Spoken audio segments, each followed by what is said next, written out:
రాష్ట్ర కేబినెట్ భేటీ. సీఎం రేవంత్ రెడ్డి గారి అధ్యక్షతన సెక్రటేరియట్ లో సోమవారం మధ్యాహ్నం 3 గంటలకు మంత్రివర్గ సమావేశం కానుంది. స్థానిక సంస్థల ఎన్నికలు, బీసీ రిజర్వేషన్లపై కీలక నిర్ణయం తీసుకోనున్నారు. గిగ్ వర్కర్ల డ్రాఫ్ట్ బిల్లు, అందేశ్రీ స్మృతివనంపై నిర్ణయాలు, ప్రజాపాలన విజయోత్సవాలు, తెలంగాణ రైజింగ్ సమ్మిట్ పై చర్చించే అవకాశం.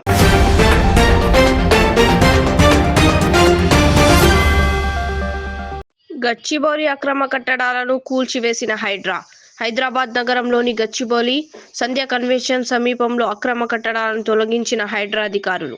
ఇక్కడి fertilizer corporation of India employees cooperate housing society లేఅవుట్లో అక్రమంగా నిర్మాణాలు. దీనిపై ఫిర్యాదు అందడంతో సోమవారం ఉదయం చర్చలు చేపట్టిన హైడ్రా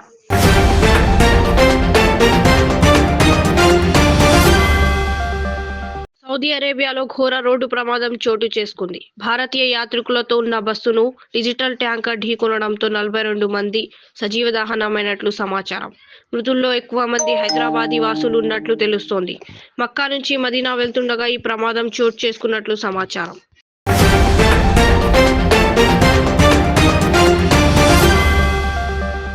స్పోర్ట్స్ హబ్ గా తెలంగాణను మార్చేందుకు ప్రభుత్వం కృషి చేస్తోంది. కరాటే పోటీలు ఎక్కడ జరిగినా ప్రభుత్వం పూర్తి సహకారం అందిస్తుంది. కరాటే మా జీవితంలో భాగం. మేమున్నంత కాలం కరాటేలో కొనసాగుతాం. స్పోర్ట్స్ పై సీఎం రేవంత్ రెడ్డి గారి ప్రత్యేక ఆసక్తి ఉంది. త్వరలో హైదరాబాద్ కు football legend Messi, CM Revanth Reddy versus Messi football match జరిగే అవకాశం ఉంది. సరూర్ నగర్ లో నిర్వహించిన all India open karate championship 2025 president cup ముగింపు వేడుకల్లో టీపీసీసీ అధ్యక్షులు ఎమ్మెల్సీ మహేష్ కుమార్ గౌడ్ గారు.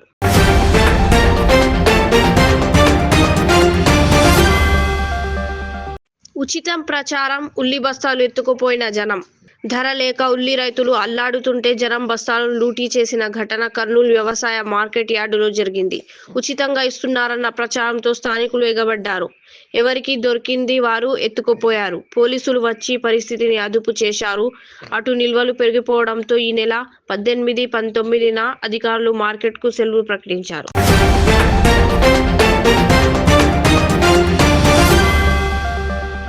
శంషాబాద్ ఎయిర్పోర్ట్ లో భారీగా బంగారం పట్టివేత. షార్జా నుంచి వచ్చిన ప్రయాణికుడి నుంచి 12 బంగారు కడ్డీలను స్వాధీనం చేసుకున్న అధికారులు. బంగారం ఐరన్ బాక్స్ లో పెట్టి తీసుకొచ్చిన వ్యక్తి.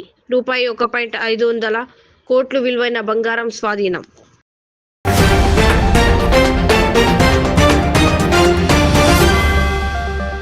గచ్చిబౌలిలో అక్రమ నిర్మాణాలకు కూల్చివేస్తున్న హైడ్రా ప్రభుత్వ స్థలాలను కబ్జా చేసి నిర్మాణాలు చేపట్టాలని సంధ్యా కన్వెన్షన్ హాల్ నిర్వాహకులపై హైడ్రాకు ఫిర్యాదు. భారీ క్రేన్లతో నిర్మాణాలకు నేలమట్టం చేస్తున్న హైడ్రా ఫోర్స్. ముందస్తుగా భారీగా స్థానిక పోలీసులు, హైడ్రా ఫోర్స్ తో బందోబస్తు ఏర్పాటు.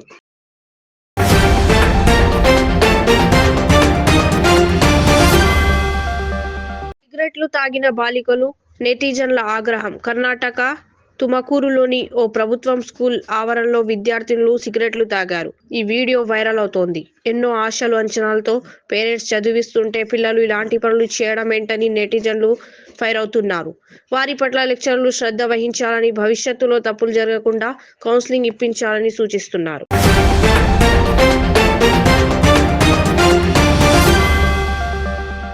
ఐబొమ్మ కేసులో సంచలనం. రవి అరెస్ట్ వెనుక అసలు కథ బయటకు.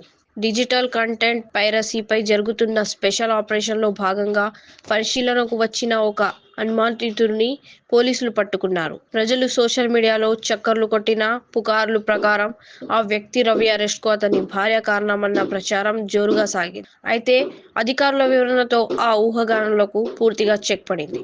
ప్రాథమిక నిర్ధారణ ప్రకారం రవిని పోలీసులు ట్రాక్ చేసినది technical logs, server access patterns మరియు ఐపీ మ్యాచ్ల ఆధారంగా.